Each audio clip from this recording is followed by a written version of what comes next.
Halo semuanya, kembali lagi di channel Raja Galbaya. Nah, di Sabtu yang sangat cerah ini ada kabar yang sangat mengejutkan sekali dalam dunia pinjol. Gitu. Ini juga menyeret nama OJK juga. Ya, jadi runtuhnya industri fintech atau perusahaan-perusahaan pinjol ini itu dimulai tahun 2025 sekarang. Ya, mulai runtuh.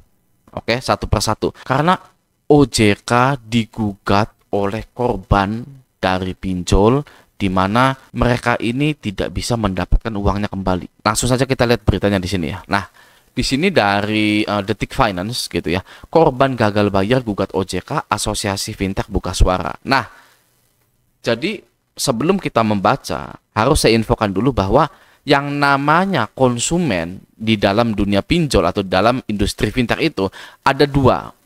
Ya, yang pertama peminjam seperti kita borrower gitu. Yang kedua adalah investor. Oke, investor perorangan non profesional, konsumen peminjam dan konsumen investor individual seperti kita ini. Jadi kalau Anda mau invest ke pinjol itu bisa. Ya, Anda misalkan punya 100 juta, Anda invest ke isi cash itu bisa.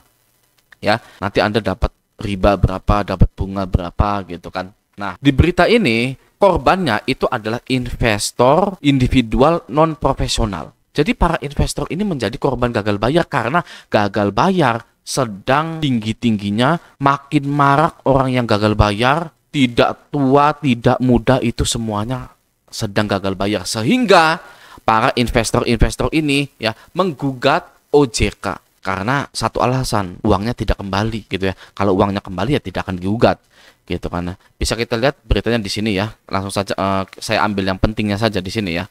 Ketua Umum AFPI Encik S. Jafar mengatakan dirinya tidak mengetahui secara detail terkait dengan gugatan tersebut. Namun, menyangkut poin SEOJK yang dimaksud, saat ini OJK telah menerbitkan kebijakan baru terkait kriteria lender non-profesional. Hal ini dilakukan sebagai upaya melindungi lender dan konsumen P2P lending. Nah, dia bilang makanya sekarang lender itu atau investor itu diatur ya, lender profesional. Jadi menghindari lender-lender yang non profesional. Kenapa? Karena banyak lender yang tidak mengerti role bisnisnya pindar ini. Gitu kata Encik dalam acara media bla bla bla bla gitu. Jadi nanti ya yang invest ke pinjol itu nggak boleh lagi individual yang tidak mengerti role bisnisnya pinjol. Ya, atau seorang profesional gitu. Kamu itu tahu bahwa bisnis pinjol ini seperti ini, seperti ini, seperti ini. Kalau gagal bayar ya sudah ibaratnya.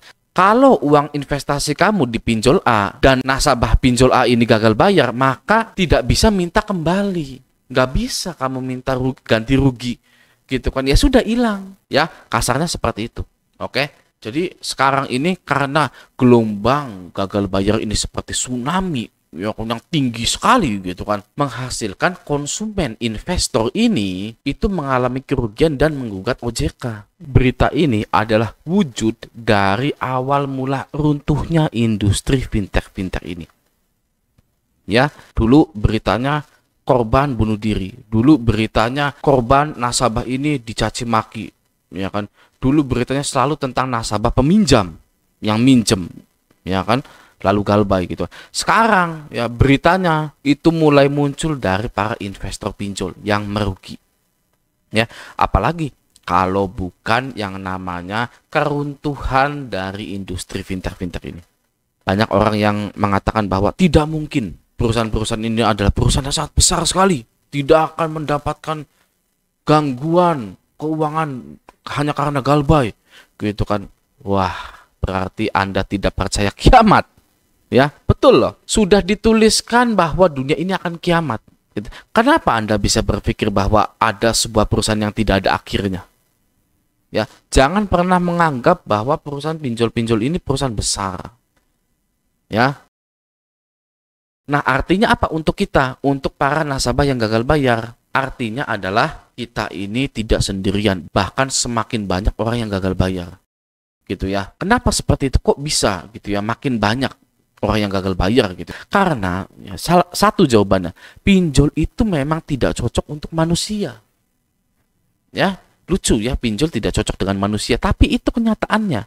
Oke, misalkan dia ini gaji 4 juta, kan yang pinjam ke pinjol itu rata-rata atau 90% bahkan gajinya UMR ke bawah. Ya sudah ada datanya, bukan saya ngomong, tapi sudah ada datanya ya. Itu ya sekali pinjam bisa 2 juta, bisa 4 juta, bisa sampai 11 juta. Oke, sedangkan gajinya UMR, balikinnya mau gimana? Ya, dia buat makan, buat laundry karyawan kan, lalu rokok, vape, apalah vape gitu kan, pulsa, kuota, bensin dan lain-lain. Itu 4 juta aja sebelum ada pinjol itu nggak cukup.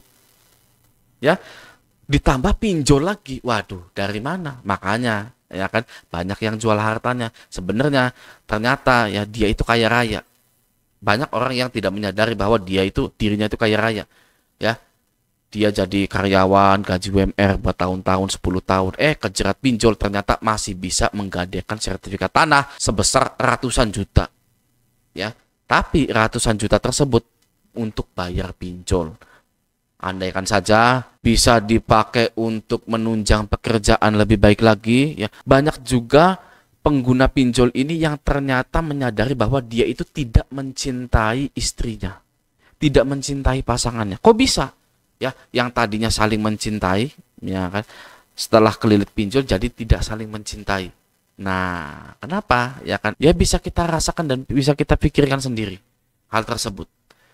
Ya, jadi pinjol itu memang tidak cocok ya sama manusia itu. Mau role modelnya seperti apapun itu nggak cocok ya. Orang yang mempertahankan pinjolnya itu orang yang sedang sengsara, orang yang sedang berdebar-debar hatinya karena takut tidak cukup, orang yang ngenes melihat gajinya langsung habis. Ya, seperti itu. Maka dari itu, ya, OJK ini daripada banyak menerima komplainan. Yang pertama, komplainan dari nasabah pinjol yang gagal bayar, ya. Yang kedua, komplainan dari para investor, ya, yang jadi korban gagal bayar gitu kan. Masih mending pinjol-pinjol ini ditutup saja. Semuanya ditutup, atau bahasa pindar gitu ya. Pindar ini ditutup saja. Oke, siapa yang setuju pindar-pindar dan pinjol-pinjol ini ditutup? Acungkan tangannya, tulis di kolom komentar gitu kan. Karena sudah terlalu lama pinjol-pinjol ini beredar di Indonesia. Ya, apa beritanya kalau ada berita menyangkut pinjol? Ya, coba Anda bisa tahu nggak? Kalau ada berita muncul tentang pinjol, apa yang pertama kali ada di pikiran Anda? Nah, kalau saya, pasti entah debt collector, yang kedua pasti bunuh diri. Ya, entah debt collectornya ngegas-ngegas, marah-marah, ya kan, wah gitu, ya kan. Yang kedua adalah nasabah yang tidak kuat lalu bunuh diri. Itu pasti. Ya, berita pinjol itu sudah dari tahun berapa ya? Seperti itu ya. Wah, kayaknya dari tahun 2019 deh. 2019, 2020 gitu sampai sekarang gitu kan ya. Muncul berita pinjol, pasti yang pertama DC-nya yang ngamuk-ngamuk, kedua nasabahnya yang bunuh diri. Maka dari itu ya, semoga kita semua dijauhkan dari hal-hal tersebut. Semoga kita tetap kuat menjalani hari-hari kita pada saat kita galbay. Ya sebenarnya sih kalau Anda sudah galbay sehari 2 hari itu sudah kuat sebenarnya ya. Kalau bisa jangan lama-lama yang namanya galbay di pinjol itu. Oke, kalau bisa jangan lama-lama yang namanya takut gagal bayar di pinjol itu, jangan lama-lama ya. 3 bulan aja udah, jangan sampai 7 bulan, setahun ya kan. Anda hidupnya ngapain aja ya kan. 3 bulan merenung ya kan, sedih, menangisi diri sendiri, menangisi kehidupan ini bolehlah 3 bulan.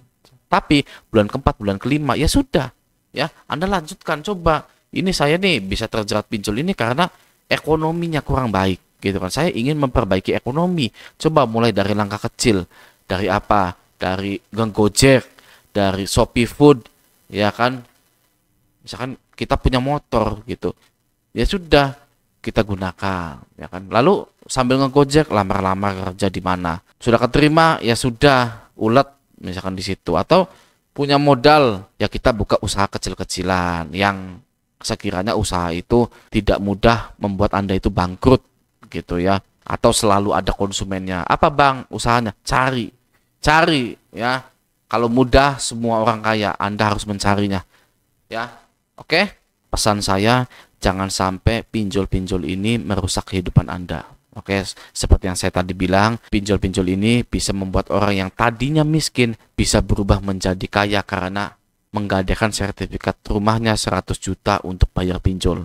Ya, itu yang pertama. Yang kedua, yang tadinya saling cinta, tapi karena pinjol bisa tidak saling cinta. Itu sungguh-sungguh luar biasa. Pinjol ini bisa merubah seseorang yang tadinya baik-baik saja menjadi tidak baik-baik saja. Oke. Nah, semoga video ini bermanfaat. Sampai jumpa di video selanjutnya.